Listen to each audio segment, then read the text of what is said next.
राज्य बनने के बाद, झारखंड राज्य बनने के बाद सबसे असफल और सबसे भ्रष्ट सरकार का आज अंत हुआ है।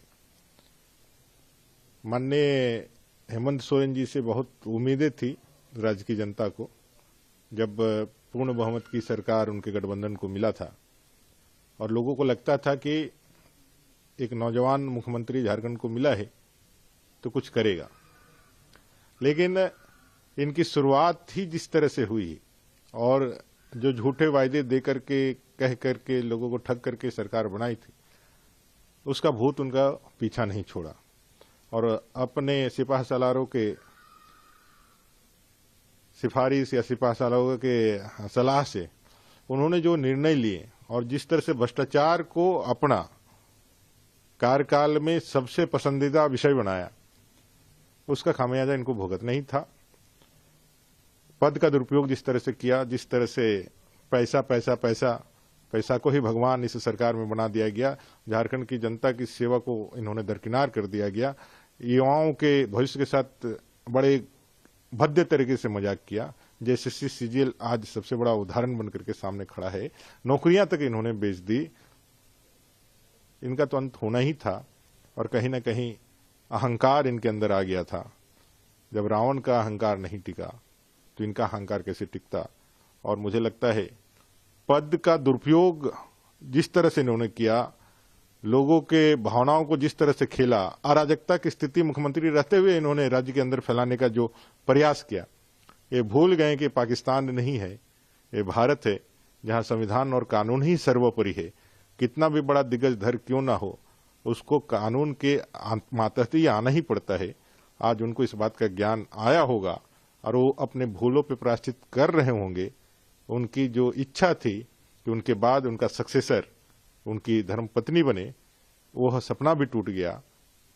स्वार्थ की राजनीति, वंशवाद की राजनीति, परिवारवाद की राजनीति करने वाले लोगों का एक बेहतरीन उदाहरण माननीय हेमंत जी के एक कार्यकाल और उनका राजनीति को हम देख सकते हैं। का नाम सर्वसम्मति से अभी एक विश्वास प्रस्ताव के लिए उन्होंने एक पत्र विधायकों का समर्थन का सौंपा है। जो सूचनाएं मिल रही हैं आप लोगों के माध्यम से, 43 लोगों का समर्थन का पत्र उन्होंने सौंपा है। महामहिम राज्यपाल उस पर विचार करेंगे। अच्छे मृदुभाषी व्यक्ति के रूप में हम लोग देखते हैं, लेकिन इस सरकार में जो निवर्तमान सरकार रही है उसमें वो ट्रांसपोर्ट मिनिस्टर है और ट्रांसपोर्ट मिनिस्टर रहते हुए उनके कई एक कारनामे जो है ना झारखंड के गलियारों में, चूंकि माननीय मुख्यमंत्री जी का जो कार्यकाल और जो उनका भ्रष्टाचार था वो ज्यादा हावी दिख रहा था, लेकिन ऐसा कोई मंत्री तो है नहीं जिसका रीजन में भ्रष्टाचार कम हुआ है। ओवरऑल सरकार भ्रष्टाचारी रही है। तो मुझे लगता है कि बड़े मियाँ छोटे मियाँ भी सुभान अल्लाह ही होने वाला है। इस जो गठबंधन ठगबंधन की जो सरकार है, इसके कोई उम्मीद नहीं। और सबसे ज्यादा तो लोग तरस खाते हैं राहुल गांधी जी पर। जहां जहां उनके पद पड़ रहे हैं वहां वहां सरकार पहले चली जा रही है। उनके जाने से पहले सरकार चली जा रही है। बिहार पहुंचने से पहले सरकार चली गई। पश्चिम बंगाल पहुंचने से पहले ममता बनर्जी ने अकेले लड़ने की घोषणा कर दी। अब झारखंड आने वाले हैं तो यहां भी सरकार चली गई।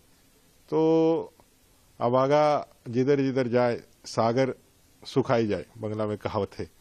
तो अब देखिए, अब लेकिन मैं इतना जरूर कहूंगा, जो सत्ता को सुख के लिए, अपने लाभ के लिए, अपने लालच के लिए इस्तेमाल करेगा, उसका हश्र ही होने वाला है। सत्ता त्याग, समर्पण चाहता है। सत्ता चाहता है कि भाई सेवक के रूप में यदि हम जनता का सहयोग करें, जनता की सेवा करें, तो सत्ता उसके कदम चूमती है। आदरणीय मोदी जी उसके सबसे जीता जागता उदाहरण है। ये आप सभी राजनेताओं को समझना चाहिए। देश की जनता, भारत की जनता इस बात को जान चुकी है कि उनकी असली ताकत उनके हाथों में है। जो लोकतंत्र के माध्यम से जो सर्व करेगा, हम उसके साथ खड़ा रहेंगे।